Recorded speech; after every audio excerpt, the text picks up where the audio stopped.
Hi, I'm Paul Kyogan from GK Tuition, and in this video I want to talk to you about probability and sequences in series. Now the question I've chosen to go through here is 2015 Paper 2 Question 8. In this question we're told that Michael is playing a basketball game, and the chances that he's successful on his first free throw in a basketball game are 0.7. And if he scores the first one, then obviously he's more confident, and the chances he scores the next one are 0.8. Whereas if he misses the first one, then if he misses the previous one, the chances that he scores the next one is 0.6. So if he scores the previous one, he's more confident. If he missed the previous one, then he's less confident. So the first part of the question says, what is the probability that he scores the first three? So score, score, score. The probability that he scores the first one is given to us in the question, it's 0.7. Now, if he has scored the first one, the chances that he scores the next one is 0.8. And if he scores the second one, the chances that he scores the next one is also 0.8. Now, in probability, you should always realize that and means multiply, or means add. So I want this to happen, and this to happen, and this to happen. So I want them all to happen together, which means I multiply them by each other. I want him to score the first one, and the second one, and the third one. So it's 0.7 by 0.8 by 0.8, which means the answer to part A is 0.448. So there's a 44% chance he's going to score his first three throws. For the next part of the question, we're asked to work out the probability that he misses the first two and scores the third one. So we've been told that the chances he scores the first one are 0.7. And clearly there's only two scenarios here. He's either going to score or he's going to miss. So if 0.7 doesn't happen, the chances that he misses his first throw is obviously 0.3. So that means the chances that he's unsuccessful in the first one is 0.3. Now if he's missed the previous one, the chances that he scores the next one are 0.6. So the chances that he's going to score his second one is 0.6. But we're told in fact that he misses his second one. So if it's 0.6 is the chances that he scores it, that means it's 0.4 is the chances that he misses it. Now, if he's missed the previous one, the chances he's successful on the next one, again, is 0.6. He's missed the previous one, so that means the chances he scores the next one is 0.6. So it's 0.3 by 0.4 by 0.6, which means the chances that he misses, then scores is 0.072. Okay, so for the second part of the question, we're asked to list all the ways in which Michael could be successful with his third free throw of the game, and then hence to work out the probability that that happens. So we've actually already worked out two of them. In the first part of the question, we worked out the probability that he scores the first three. So clearly in this case, he's successful with his third free throw. Another scenario we worked out in part B, where he misses the first two but scores the third one. So we need to come up with the other possibilities here. So the other possibilities here are that he scores, misses, and then scores. And then the fourth possibility is that he misses and then scores and then scores. So they're all the possible combinations. If you were unsure whether you've got them all or not, just recognize that the third one in each case has to be success. So the only thing we're concerned with are the first two. How many different combinations can I group the first two? So success, success, unsuccessful, unsuccessful, success or unsuccessful, unsuccessful or success. They're the four different ways that I can rearrange the first two throws. So these are my four different options. So I want to know what's the probability that this happens, or this, or this, or this. So in probability, or means add. So I'm going to work out the probability of this, of all four of them, and add them together. I've already worked out the probability of success is 0.4. The probability of three in a row is 0.448. The probability of missing the first two and scoring the last one is 0.072. And now we can just work out the other ones. I know the probability that he scores the first one is 0.7. If he scores the first one, the probability he scores the next one is 0.8. But in this scenario, he misses the next one, which the chances of that happening are 0.2. There's a 0.8 chance that he scores it, there's a 0.2 chance that he misses it. If he has missed the previous one, the chances that he scores the next one are 0.6. So I'm going to multiply that then by 0.6. So overall, the probability that he scores the first one, misses the second one, and scores the third one is 0.084. So that's my third scenario, and I just need to work out the last one. So the last scenario is he misses the first one. I know the probability that he scores the first one is 0.7. So the chances he misses the first one is 0.3. If he has missed the previous one, the chances he scores the next one are 0.6. So I'm going to multiply that by 0.6. And now since he has scored the previous one, the chances that he scores the next one is 0.8. So it's multiplied by 0.8. And if I multiply all of those by each other, I get 0.144. So I want to know what's the probability that one of these four scenarios occurs. So in order to do that, I'm just going to add up my four answers. So just add 0.448, 0.072, 0.084, 0.144. When I add them all together, it works out as 0.748. So there's a 74.8% chance that he scores his third free throw. Okay, so we're moving into kind of more complicated territory here. We're told that Pn is the probability that Michael is successful with his nth throw in a game. And obviously then that means the probability he's unsuccessful is 1 minus Pn. We're asked to work out the probability he is successful in the next throw. So what's the probability he is successful in the next throw, and get that in terms of Pn. Now notice from the previous part of the question, the probability he scores any throw is dependent on the previous throw. So if he has scored the previous one, the chances he scores the next one are 0.8. If he has missed the previous one, the chances that he scores the next one are 0.6. So in other words, in order to work, the chances that he scores the n+1 throw will depend on whether he has scored the previous throw.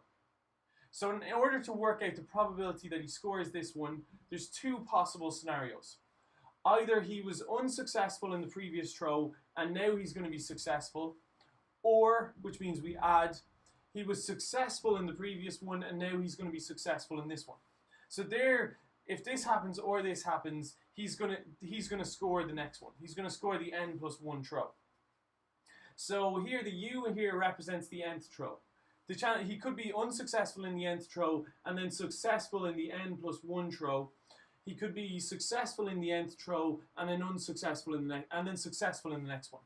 So they're the two scenarios. And once we've identified that, it's relatively straightforward. We have all the information here. So I want to work out the probability. The probability he scores the n+1 throw depends on whether he scored the previous one. The chances he misses the previous one are 1 minus Pn. And if he has missed the previous one, the chances he scores the next one, I know, are 0.6. If he misses the previous one, the chances he scores the next one are 0.6. That's the first scenario. The other scenario I need to accommodate for is this one. What are the chances that he scores the nth throw? Well, I know the chances he's successful in the nth throw is Pn. So the chances he's successful in the nth throw is Pn, and if he's successful in that one, the chances that he's successful in the next one will be 0.8. And now we can just manipulate this and we get to what we were looking for. So if I just simplify my right hand side here, 0.6 by 1 is 0.6. 0.6 by minus Pn is minus 0.6 Pn.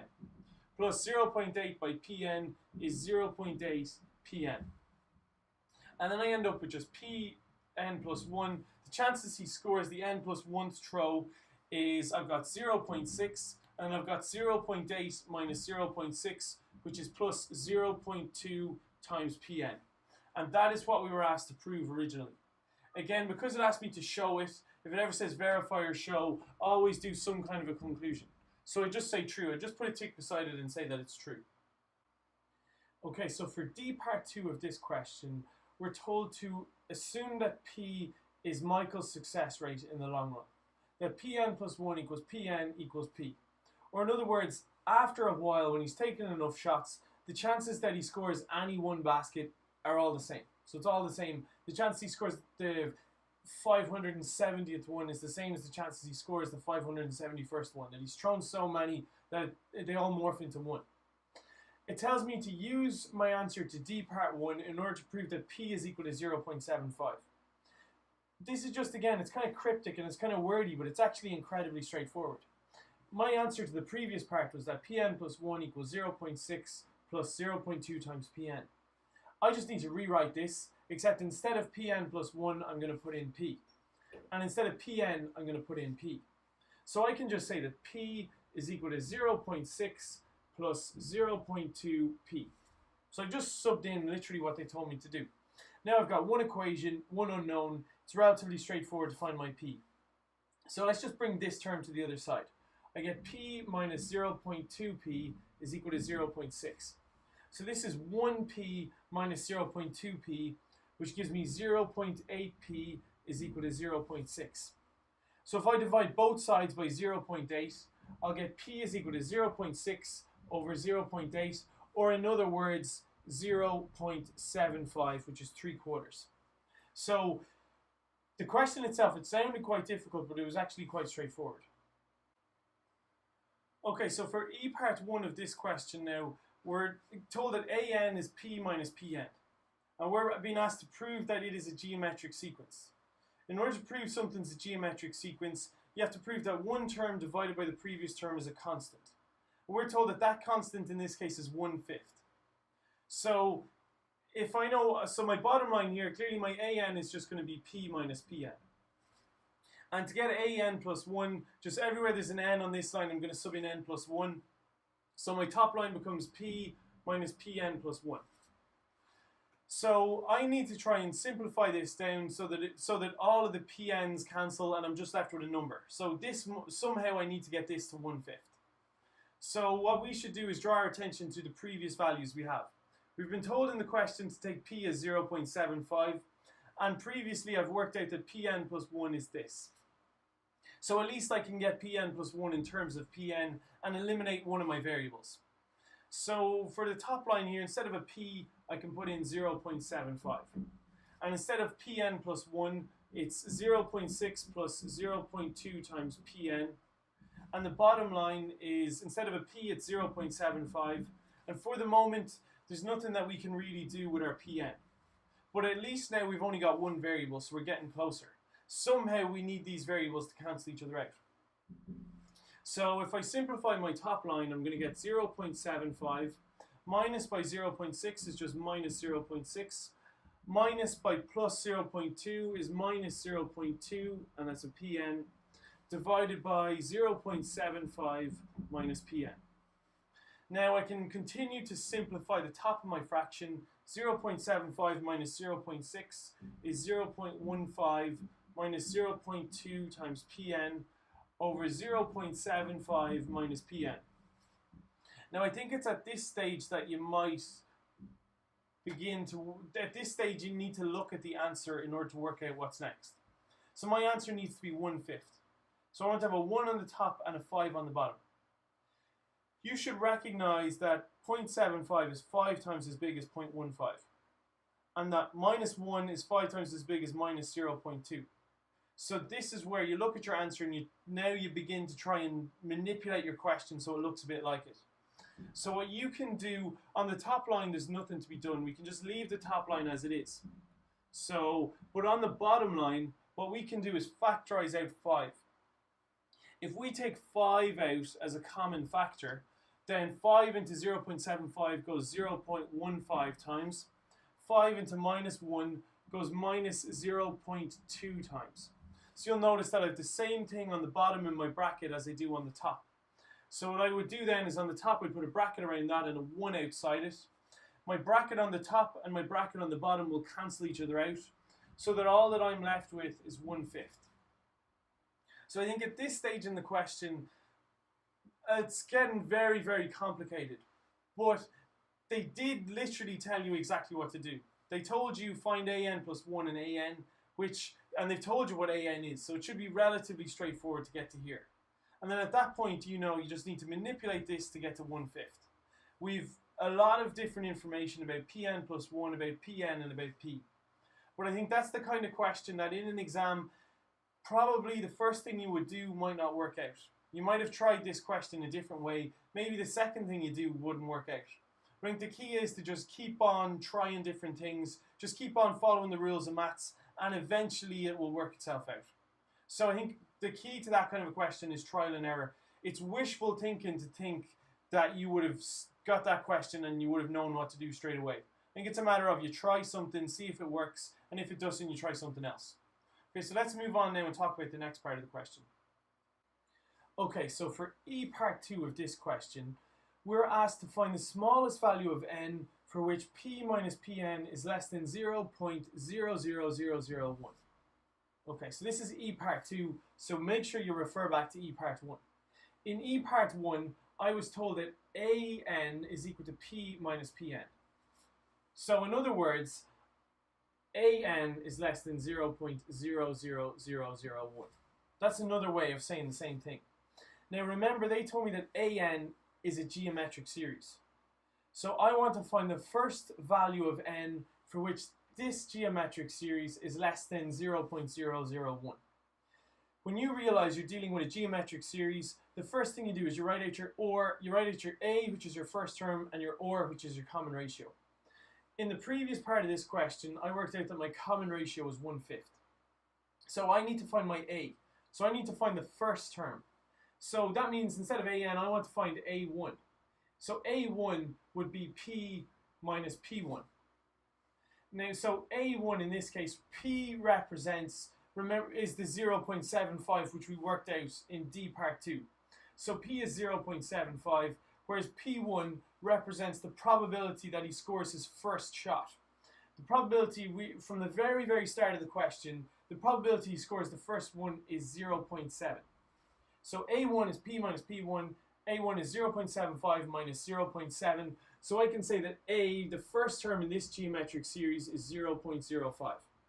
So I know the first term and I know the common ratio, which I have enough information now to use my formula for geometric series. I want to find the value of n for which a term in this series is less than 0.001. You should refer to your maths tables here, and you know that Tn, the formula for any term in a geometric series, is a or to the power of n minus 1. So I want to find the value of n for which a or to the power of n minus 1 is less than 0.00001. Okay, I know my a, I know my or, so now I've just got one equation, one unknown. It's going to be relatively straightforward to get my n. So instead of a, I can put in 0.05. Instead of or, I can put in 1/5 to the power of n minus 1. That's less than 0.00001. Now, at this stage, you should recognize that my unknown is in the power. If your unknown is in the power, the first thing that should come into your head is that you need to introduce logs. But make sure you don't introduce logs too soon. You can't introduce logs until you've isolated the number with the unknown in the power. So I need to isolate my 1/5 to the power of n minus 1. Or in other words, I need to divide both sides by 0.05. If I divide both sides by 0.05, I get 1/5 to the power of n minus 1 is less than 0.00001 divided by 0.05. And at this stage, you can see my unknown is in the power. I'm going to introduce logs. So that's relatively straightforward. It literally just means I'm putting ln in front of the left-hand side. So it's ln 1/5 to the power of n minus 1 is less than, and ln in front of the right-hand side. So it's just ln in front of my fraction. Okay, now, the reason we introduce logs is because now we can apply the rules of logs. The third rule of logs says that if you have log of a number to a power, you can just bring the power in front. So here I can just bring my power in front. I'm just left with n minus 1 times ln 1/5 is less than ln 0.00001 over 0.05. Now the next line is the most difficult line in this question. So I'm running out of space here. I'm going to start again at the top. Maybe take that one down and think about why the next line is very important. Okay, so if you've gotten this far, you've done incredibly well. But it's very easy to make a mistake on the next line. Your inclination on the next line is, right, I want to isolate my n minus 1, which means I'm going to divide both sides by ln 1/5. So let's say usually what you would do, you would just divide both sides by ln 1/5, I'd say n minus 1 is less than ln 0. I just leave this side as it is, and I would divide it by ln 1/5. But in this case, I'm after making a mistake. I've made a mistake here, because ln 1/5 is negative. If you plug ln 1/5 into your calculator, you get minus 1.609. The key is that this is a negative value. If you have an inequality and you're dividing both sides by a negative value, you're changing the signs. If you're changing the signs, you need to change the inequality. So if you're so going from this line to this line, I'm dividing both sides by a negative number. If you're dividing by a negative number, you have to change the inequality. So that was one really tricky bit at the end of this question. So I divide both sides by ln 1/5 and I change the inequality. Now my final line here, I get n is greater than, I'm just going to bring my minus 1 to the other side. So it's all of this 0.001 over 0.05 divided by ln 1/5, and instead of a minus 1, it becomes a plus 1. So I add 1 to both sides. I can just plug all this into my calculator. So I get n is greater than 6.29. It asks me to find the smallest value of n. So in this case, the smallest value of n, if n is greater than 6.29, n is equal to 7. So my final answer in that case is that n is equal to 7. In part F, we're told that you just rock up to the basketball game at a random point, and you don't know if if Michael scored his previous throw or he missed his previous throw. So based on what we've done previously, what are the chances that he's going to score his next throw? Well, for this, you should look to D part 2. In D part 2, we discussed the value P. P is the probability he scores in the long run. So after he's thrown a few shots, the probability he scores is 0.75. So the probability he scores one shot or the next shot or any shot is 0.75. So basically this F part 1 is directly related to what they told you in D part 2. At a random point in a game, the probability that Michael scores a free throw is 0.75. Now for part 2, we're asked, why is this scenario not a Bernoulli trial? If you're asked why something is not a Bernoulli trial, you should look at your 4 conditions of a Bernoulli trial. The 4 conditions of a Bernoulli trial are that, first of all, the trials are independent of each other, that there's a finite number of trials, that the probability of success and the probability of being unsuccessful are always the same, and that there's only 2 possible outcomes. So in this case, there's only 2 possible outcomes, so I'm happy enough with that. He's either going to score or he's going to miss. There's no drawing in this scenario. There's only 2 outcomes. There's a finite number of trials, because obviously a human can't throw an infinite amount of baskets. So there is a limited number of trials that he can carry out. However, 1 and 3, now they kind of mean the same thing, but they are distinguished in the course as being 2 different reasons. And you could have used either of these reasons here, because in this scenario, the trials are not independent of each other.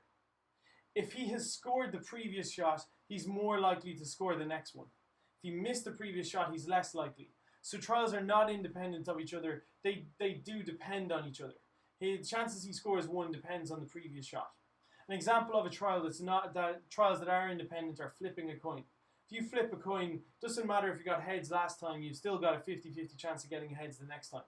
So one of our reasons we could have said are that trials are not independent of each other. Trials are not independent of each other. And if you look at part 3, it's pretty much the exact same thing as part 1, but it is usually distinguished as a different reason. The probability of success and the probability of being unsuccessful are always the same. Well, in this case, clearly the probability of being successful and the probability of being unsuccessful are not always the same, because they depend on the previous one, because the trials aren't independent of each other. So we could have used that as a justification either. Okay, so now I know this video, that was an incredibly difficult question, so don't be afraid if you're unsure on any of that, then just send me an email or let me know in class and I'll try and clarify it a little bit.